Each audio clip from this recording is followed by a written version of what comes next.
The Democratic Party's donors have already coalesced around Kamala Harris, and they want her to be the Democratic Party's presidential nominee in 2020, and they think that she can defeat Donald Trump. Now, the problem with party elites unilaterally trying to dictate who goes up against the Republican is that we've played this game before, and it doesn't end well for the party establishment. So obviously in 2016, the establishment tried to shove Hillary Clinton down our throats, and before we even had the chance to cast our votes for anyone, they decided that Hillary Clinton wasn't just the Democratic Party's nominee, but the next president of the United States. You can't do that anymore. You can't just say, well, Trump is bad and the Republicans are bad, so you have to vote for our candidate. You should have learned that we don't do that. It doesn't work that way. And some people who are a little bit more politically astute within the, at least, media establishment are noticing that you don't get to call the shots anymore if you're a Democratic Party elite. And if you want to win, if you are a Democrat that's serious about running for president, then you have to appeal to progressives. Now, in an article by Andrew Joyce of Mike titled Democratic Rising Star Kamala Harris Has a Bernie Land Problem, he recognized a problem that the donor class and centrist Democrats don't want to see. So he states, freshman Senator Kamala Harris has recently become the subject of much speculation about a potential 2020 presidential run. Several major news outlets have run feature-length profiles of Harris, and top Democratic donors are starting to coalesce around her as their preferred candidate to take on President Donald Trump. But not everyone on the progressive left is feeling Harris fever. And if the senator wants to win the Democratic presidential primary in 3 years, she'll have to start making inroads with a growing grassroots movement that remains highly skeptical of Harris's progressive bona fides. Nomiki Konst, a Bernie Sanders supporter who serves on the Democratic National Committee's Unity Commission, had 3 words for Democrats interested in Harris as a candidate: follow the money. The Democrats will not win unless they address income inequality, no matter how they dress up their next candidate, Konst said. If that candidate is in bed with Wall Street, you may as well lay a tombstone out for the Democratic Party now. Voters are smart. They can follow the money. Konst's skepticism about Harris's alleged ties to Wall Street and insufficient commitment to populist economic issues reflect a broader trend among the residents of Bernieland. In a recent New York Times profile of Harris, another high-profile Sanders supporter, Executive Director of National Nurses United, Roseanne DeMoro, dismissed Harris' prospects as a progressive 2020 contender, saying she's not on our radar. There are reasons for the suspicions about Harris's fealty to big financial interests. Despite opposing the nomination of Treasury Secretary and former Wall Street titan Steve Mnuchin in a previous life as California Attorney General, Harris was criticized for essentially letting Mnuchin's bank off the hook during the foreclosure crisis. In 2013, prosecutors in her office drafted a memo that claimed they had uncovered evidence suggestive of widespread misconduct at Mnuchin's One West Bank. According to The Intercept's David Dayan, who first reported the memo, those prosecutors recommended Harris file a civil enforcement action against the bank. Instead, Harris did nothing. Later, it was revealed that Harris was the only 2016 Democratic Senate candidate to receive a donation from Mnuchin. So even though we don't know much about Kamala Harris with respect to policy, she's proven time and again that donors influence her decisions, and there's a reason why the Democratic Party's donors are so excited about Kamala Harris, because presumably they found their next big puppet. You know, Hillary Clinton and the Clintons in general served the Democratic Party elite class for so long, and now that Hillary Clinton lost, they're looking for their next puppet. Now, of course, in response to this article, there has been mass outrage by neoliberals and Democratic Party loyalists, or, otherwise known as hacks, who don't like the fact that we are skeptical about Kamala Harris. Neera Tanden tweeted, "So odd, no, that these folks have it in for Kamala Harris and Cory Booker.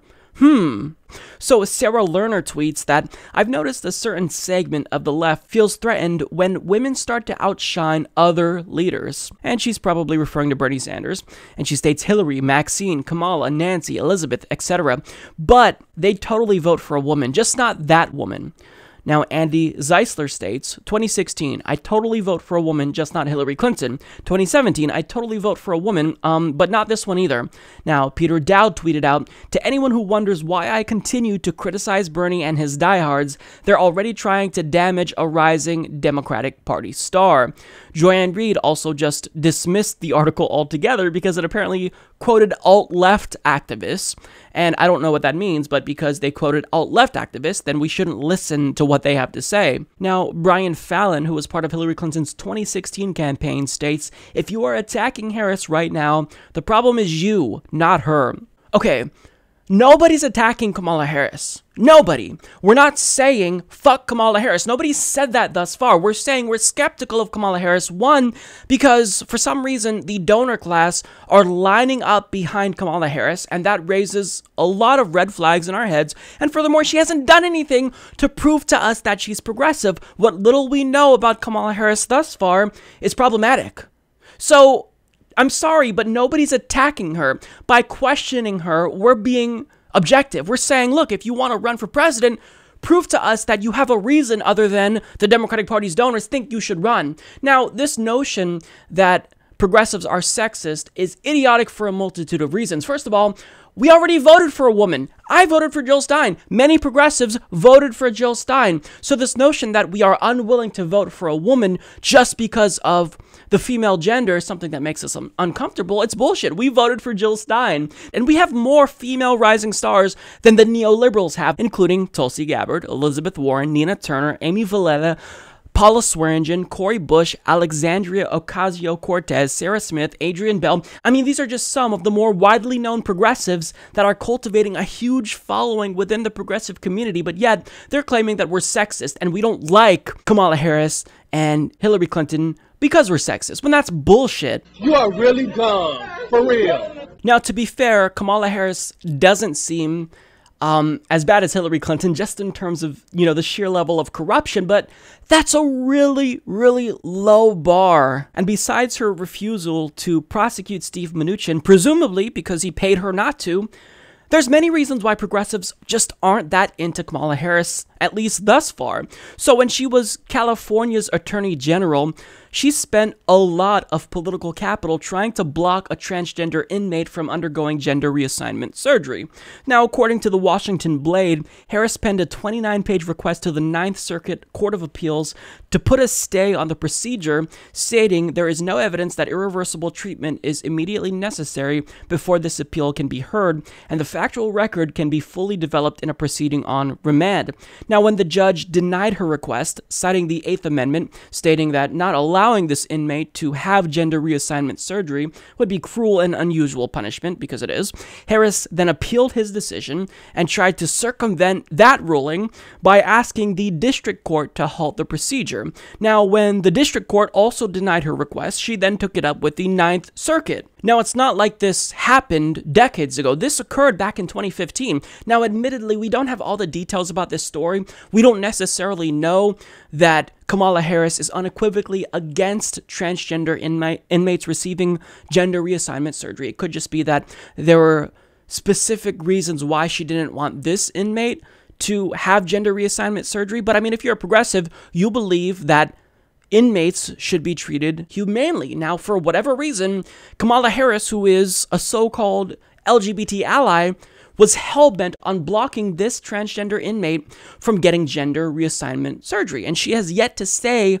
why, or at least substantively, why she was against this so vocally, and why she risked damaging her credibility among the LGBT community in California to stop this person from having gender reassignment surgery. So for someone that claims to be an ally to the LGBT community, this doesn't seem like something an ally would do. Now, furthermore, for someone who talks about the need for criminal justice reform, treating prisoners humanely is a crucial component of criminal justice reform. Now, on another really important issue to progressives, single payer, she's often given credit for being in support of a Medicare for All system, but we don't actually know where she stands on this particular issue. She stated before that she believes healthcare is a right, but this is a line used by even people like Nancy Pelosi and Tom Perez and Ruben Kihuen, all of which are corporate Democrats that aren't just opposed to single payer, but they're actively fighting against it. So she doesn't get credit for being in support of a Medicare for all system when she only states now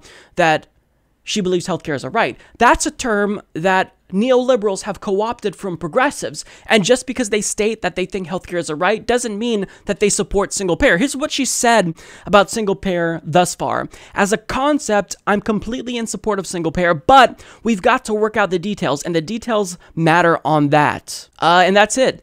That's all she's really stated about single payer directly. And all we know is that she is in favor of the concept of single payer, whatever that means.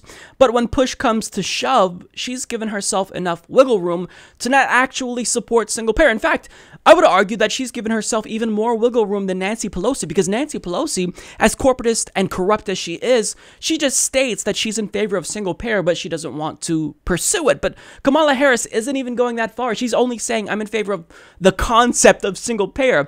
What does that even mean? Do you support single payer or not? Well, I'll tell you, if you are not coming out in favor of single payer and just giving a full-throated endorsement of it, then you're not in favor of single payer. That's how neoliberals operate. They try to do this tap dance around the issue because they don't want to tell you no, but they don't want to tell you yes, and they give you just this ridiculous answer that means nothing. So she doesn't get credit for being in favor of single payer because she's in favor of the concept of single payer. We don't know where she stands on this issue. And if she really wanted to appeal to progressives, she would have come out swinging in favor of single payer, especially after seeing some of the new polls that were released that showed that a majority of Americans, including a plurality of Republicans, support single payer. So in other words, she doesn't support single payer. And look, I've got really bad news for Kamala Harris and any other potential 2020 Democratic presidential candidate.